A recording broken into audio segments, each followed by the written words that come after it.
Samuko wansi microphone ngaba.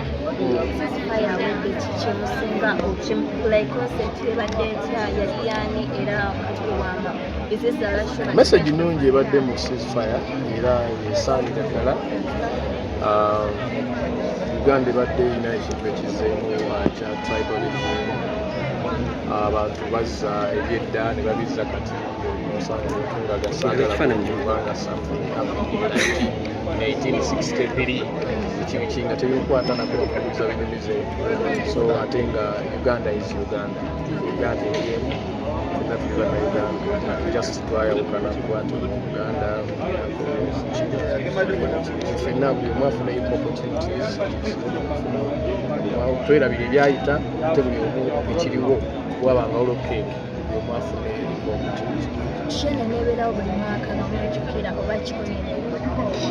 kijja kusinziira ku bakulembeze abafieta kye banaaba basazeewo oba basazeewo nti kinaabera buli mwaka tizoke naye kyemanyi nti omuzannyo nga gwe twayinza kuba nti baguzannye ebizannyo wakukomye kubanga emesegi eyetaagibwa mu bannayuganda yonna abantu bonna buli muntu wa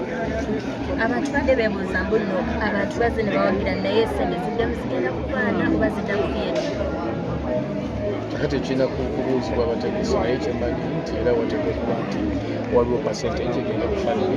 olw'ensonga nti n'okutegeka sho tebategeka byabwerere tiba byabwerere neserena yakusasula n'omulambo gwakusasula so nebategeka okubanga paati emu egenda kutegeka percentage ya famire negifuna nayo batuvudde ku Muzannyo tuleke emabega tuteezibwako olwo ekikolwa ekyajja ku restaurant yo twescan ne Kiddee n'ovaayo ng'oli munyiivu nnyo and it's not the first si yasoose okikola ne Nobert yakakikola nali enzikeni ndinafumiza nze endowooza yange it's good okurespecting ekintu ky'omuntu omulala muzannyo abaana balekerawo okuzannyira ku bantu kubanga tomanyi muntu kyaba yeefiiriza kukola ekyo kyeyakola oba gwe omu ekintu kyolanga ekisomo kiyinza okuba nga kyekinene ku mulala nga gwe okiyisaamu amaaso nga gwe olaba kitono naye nga ku mulala kinene kitegeeza kinene naera bwe nabagamba nti retirement yange njagala okumalira obulamu bwange sikyalina nnyo suubira genda nga yiribayiriba chancezigendako bakyali bavubuka basobola okukola ebinene okusinga oli bwaba ayagala okulwana agende mu kkuba alwane oba bafune ebigogo awo bakusaana bakubirawo nyo enkondo bulungi oli bagende beekube then bamala ayagala okulya emmera gye ayagala okunywa kakyaya gye kiri kifo kya mirembe era njagala okutwala okusa okwetondera abawagizi baffe bakimanyi tekitera kubaawo ku papaazi era buli muntu abadde anoonya emirembe egenda ku papaazi just bantu bano baleka badde balina ebigendererwa kubanga ogenda okulaba omuntu alikodinga ng'ava mu mmotoka ng'agira bwati miningi kirabika kisitaging ati nno nze tebandeetako nange nalina ku ddalu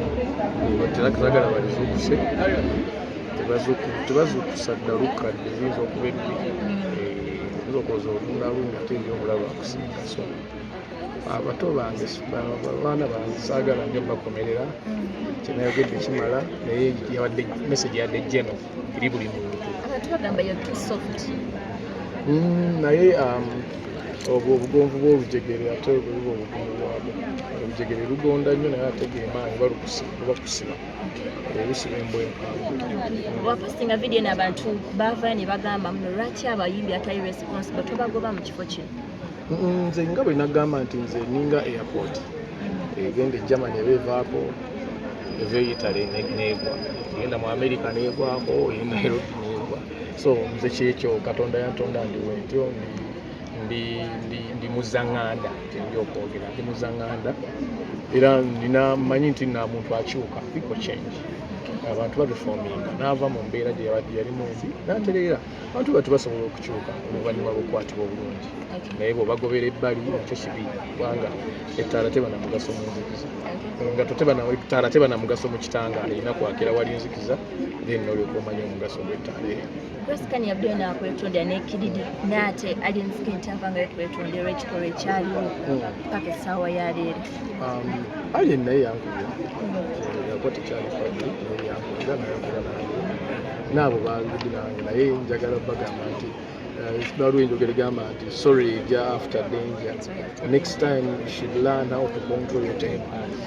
Olidda waabo kasuka ecupa n'ekuba omuntu abantu bapakinga abantu olunazi bapakinga emmotoka awo nga mmotoka za bbeeyi onovyasa endabirwamu eyo ya miliyoni 10 nga gwe wenyininyini eza booda omuntu zirina ogenda kukola otya. So n'olwekyo tulina okuyiga okuntrolinga tempa zaffe obulamu butumalira. Nga tumaliriza ddala ogambye nti n'abantu abamu beetonda ne wiiki ewedde for one naliwo nga ndaba Robert yaleeta poliisi ku kifo kyo ng'era baagala obawe footage eraga nti yakubibwa ate nga tubakimanyi bisa okuggwa nga omusajja ku musajja. Robert teyasangawo abankubira sente tetwaliwo ne poliisi yaleeza okukola saakimanya lwatedda naawe saabimanye nga poliisi